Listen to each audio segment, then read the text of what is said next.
বন্ধুরা, আমি সোমা বলছি, সোমা মুখার্জি। এত কষ্ট হচ্ছে ভিতরে যে হসপিটালে বসে থাকতে পারছি না। আমাদের সব ডাক্তাররা সবাই খুব ডিস্টার্বড। আজকে তো ওপিডি বন্ধ রাখা হয়েছে। তোরা জানিস সমস্ত ঘটনা শুনলাম, যা যা মানে সত্যিকারের ঘটনা, যেটা আরজি করের ভিতরের যে ডাক্তার তারা তাদের বন্ধু বান্ধব মারফত এটা ছড়িয়ে মানে এসছে আমাদের কাছে।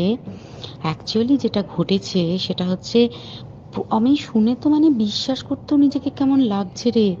প্রত্যেকটা আমাদের ওয়েস্ট বেঙ্গলের প্রত্যেকটা মেডিকেল কলেজে, বিশেষ করে কলকাতার সরকারি মেডিকেল কলেজগুলোর প্রিন্সিপালরা, ডিপার্টমেন্টাল হেডরা, প্রিন্সিপালরা বিশেষ করে, তারা পাশ করানোর জন্য স্টুডেন্টদের কাছে রীতিমতো টাকা নেয়। যেসব স্টুডেন্টরা, ইন্টার্নরা, পিজিটিরা যারা ভালো করে ক্লাস করে না বা থিসিস তারা জমা দেবে, পিজিতে তো থিসিস জমা দিতে হয়, তো যারা MBBS final year final pass করবে না সাপ্লি পাইয়ে দেবে, ইন্টার্নের কমপ্লিশন দেবে না, ইন্টার্ন হওয়ার পর কমপ্লিশন না দিলে তারা রেজিস্ট্রেশন নাম্বার পাবে না, এই সমস্ত ভয় দেখিয়ে টাকা পয়সা নেয়। সমস্ত জায়গাতেই এটা আছে। এর মধ্যে সব থেকে নিকৃষ্টের থেকেও নিকৃষ্টতম হচ্ছে সন্দীপ ঘোষ, প্রিন্সিপাল, যে তোর আমাদের কি বলে, আরজিকর মেডিকেল কলেজে। সেখানে ভাব যে ওনার একটা বিশাল নেক্সাস ছিল, যাতে উনি বেশ কিছু ইন্টার্ন, হাউস স্টাফ এদেরকে দিয়ে ওই নেক্সাসটা চালাতেন। তারা ওখানে একটা সেক্স র্যাকেট চালাতো, তারা একটা ড্রাগ র্যাকেট চালাতো। ড্রাগ র্যাকেট মানে ওই যে ওটাতে বলেছে না, ড্রাগ মানে শুধু ওই হেরোইন আর ব্রাউন সুগারের ড্রাগ খাওয়া বা মদ খাওয়া নয়। ড্রাগ মানে হচ্ছে যে কম দামি, কম টাকায় যে ওষুধ পাওয়া যায়, যে ওষুধ, ওষুধ না জল ভগবান জানে, সেই ওষুধের মানে কোটি কোটি টাকায় যে টেন্ডার বেরোতো, সেই ওষুধ নিয়ে ওষুধ কোম্পানিগুলোর কাছ থেকে কোটি কোটি টাকা, সেই সমস্ত টাকার একটা বড় অংশ যেত পার্টি ফান্ডে। বুঝতেই পারছিস তাহলে। সেই জন্য পার্টির একদমই কাছের উনি, পার্টির মানে একদম খোদ মানে ওপর লেভেলের একদম আসল জায়গাকার কাছে। তো এবার উনি এই যে নেক্সাসটা চালাতেন, তাতে রীতিমতো কোন ইন্টার্নকে উনি পাশ করাবেন, কোন পিজিটিকে উনি থিসিস কমপ্লিট করাবেন, সেগুলো সব ভয় দেখিয়ে টাকা নিতেন। আর তার হয়ে কাজ করতো ওই ইন্টার্ন হাউস স্টাফের একটা পুরো বড় নেক্সাস। এবার এই মেয়েটির, যে পিজিটি মেয়েটি অত্যন্ত ভালো, সে তার থিসিসটা কমপ্লিট করাবে না বলে হুমকি দিচ্ছিল। সে এটা জানতে পেরে গিয়ে বলেছিল যে আমি এরকম কোনোভাবেই মেনে নেব না, আমি এর এর বিরুদ্ধে আমি যাব এবং আমি এর বিরুদ্ধে সব ফাঁস করে দেবো। তখন তাকে রীতিমতো ধমক দেওয়া হচ্ছিল। এটা চলছিল লাস্ট 6 মান্থস ধরে। 6 মাস ধরে তাকে এই হুমকি দেওয়া, তার প্রতি মানে বেশি বেশি প্রথমের দিকে কি করছিল, অত্যাচার করছিল। মানে কিরকম, বেশি বেশি করে নাইট ডিউটি দিচ্ছে, at a stress 36 hours duty, বেশি বেশি করে নাইট, বেশি বেশি করে খাটানো। এবং এগুলো সব জানে ডিপার্টমেন্টাল হেড, চেস্টের যে ডিপার্টমেন্টাল হেড সেও জানে, সিনিয়র পিজিটিরা সবাই জানে। প্রিন্সিপালের নির্দেশেই হচ্ছে এবং ওনার নেক্সাসের ছেলেমেয়েরাই কাজ করছে। তারা 6 মাস ধরে এটা করেছে। করার পরেও যখন ওকে আটকাতে পারেনি, তখন কি করেছে, ওই দিনকে ওরা ঠিক করেছে, যে দিনটাতে এই ঘটনাটা ঘটেছে, সেদিন কতখানি প্ল্যান্ড এবং গট আপ গেম দেখ। সেই দিন ওই ঘরে, ওই সেমিনার রুমে প্রত্যেক দিনই চারতলার আরও অনেকেই যারা সিনিয়র পিজিটি বা জুনিয়র পিজিটি, তারা কিন্তু বিশ্রাম নিতে যেত, অনেকেই ওই ঘরে যেত।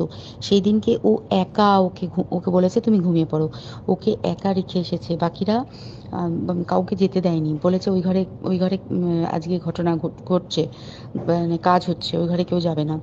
ওই ঘরে সেই দিনকে ওর সাথে যখন খাওয়া দাওয়া করেছে বাকি 4 জন, সেই 4 জনের মধ্যে একটি মেয়ে পর্যন্ত ছিল। সে কিরকম মেয়ে চিন্তা কর। এরা ডাক্তার না জানোয়ার জানি না, আমি জানোয়ার বললেও জানোয়ারদের অপমান করা হয়, কারণ জানোয়ার সমাজে এরকম কাজ হয় না। তো ডাক্তার না কি আমি বলতে পারবো না। সেই ইন্টার্ন মেয়েটি আরেকটি ইন্টার্নের গার্লফ্রেন্ড। তো তার সাথে ওই পিজিটি মেয়েটি প্রচুর ঝগড়া হয়েছে। ঝগড়া হওয়ার পরে তারা তো হুমকি টুমকি দিয়ে চলে গেছে, দিয়ে তারা বলেছে তুমি ঘুমো। এবার ও তো আর জানে না, ভালো মনে শুতে এসেছে। তারপরে তারা গিয়ে মদটদ খেয়েছে, 7-8 জন মিলে চড়াও হয়েছে। এবং তোরা জানিস যে প্রথমে তার হাত দুটোকে দুপাশে 2 জন ধরে রেখেছে, এবং সেই কাজে সেই মেয়েটিও সাহায্য করেছে, ইন্টার্ন মেয়েটি। 2 জন ওকে পা দুটোকে টেনে জরাসন্ধর মতো ছিঁড়ে ফেলেছে, মানে ছেঁড়ার মতো করে টেনেছে, যাতে পেলভিক বোন ভেঙেছে, গলার বোন ভেঙেছে। মানে কি বিপর্যস্ত মানে বিধ্বস্ত, কি নৃশংস অত্যাচার করেছে। ওকে উল্টো দিক করে শুইয়েছে, পিঠের ওপর দিয়ে বুট পরে হেঁটে গেছে, মাথাটাকে এমন থেঁতলেছে যে মানে স্কাল ফাল রাপচার হয়েছে। এই সমস্ত করার পরে শ্বাসরোধ করে তাকে মেরেছে। মেরে তারপরে আরো যেটা আরো ভয়ঙ্কর, যে একটা মৃত মানুষকে মিনিমাম ডিগনিটি দিতে জানে না, তারা নিচে এসে দেখেছে ওই সঞ্জয় তখন বসে মদ খাচ্ছিল অন্য আরো গ্রুপ ডি স্টাফদের সাথে। সঞ্জয় ছেলেটা হচ্ছে তার কাটা সঞ্জয় বলতো ওরা, ওকে বলে ফল গাই।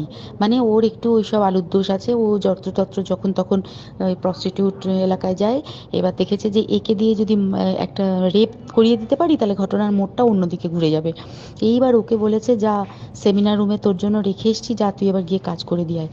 ও এসে ওই ডেড বডি খেয়ে রেপ করেছে, যাতে তার ভ্যাজাইনাতে সিমেন্ট পাওয়া যায়। তো এবার এই হচ্ছে, প্লিজ আমি নাম করে ফেললাম সব কিছুই। কতজন আমি যে নামগুলো পাঠিয়েছি এই সব ডাক্তাররা, এরা সব জড়িত জানিস।